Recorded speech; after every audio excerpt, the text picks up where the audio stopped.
I did my research project on the effect of early warning scoring systems on patient outcomes. I chose this topic because I am new to acute care, and I wanted to learn about the rapid response team and whether or not it had positive effect on patient outcomes.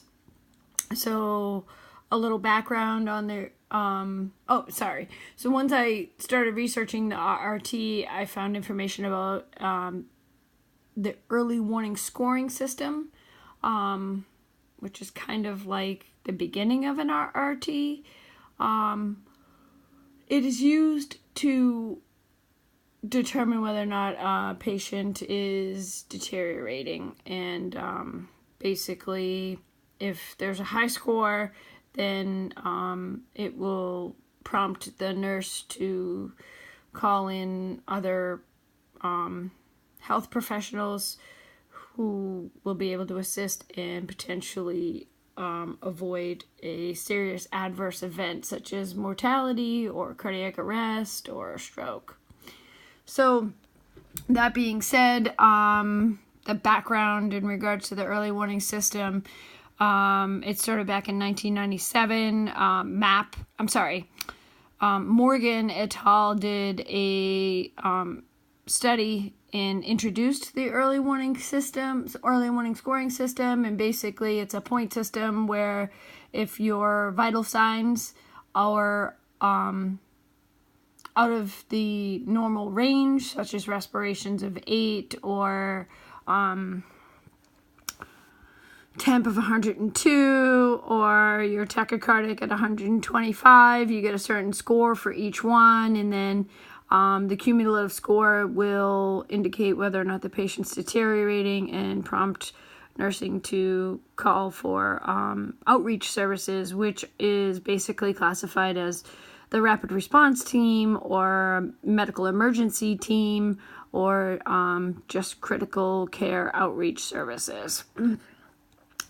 So that started in 1997, and then another researcher, Stenhouse, he designed the modified early warning scores. So basically took what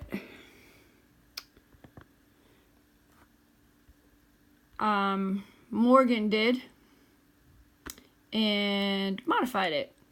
So here's a little bit of an example here showing the modified early warning scoring system, and respirations less than 8 would get a score of 2, or 21 to 29 would get a 2. And then again, the high score, cumulative score of respirations, temp, level of consciousness, systolic blood pressure, heart rate, they would all get scores according to how abnormal they were or how normal they are. You do get a 0 if you're within range, normal range.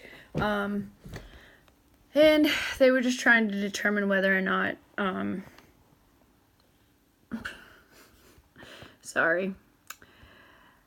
the patient was going to deteriorate and if they needed to intervene. So I came up with a PICO question. Does the use of standardized early warning criteria protocols to call a rapid response team in deteriorating hospitalized patient compared to no standardized criteria protocol for rapid response team increase positive patient outcomes?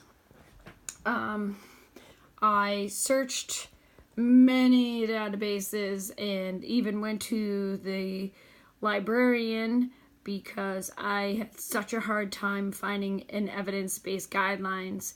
I did CINAHL, PubMed, Ovid, National Guideline Clearinghouse, ProQuest, the Cochrane Library, AHRQ, and RNAO, and ultimately I found approximately 40 studies that talked about the EWS, and 4 were systematic reviews.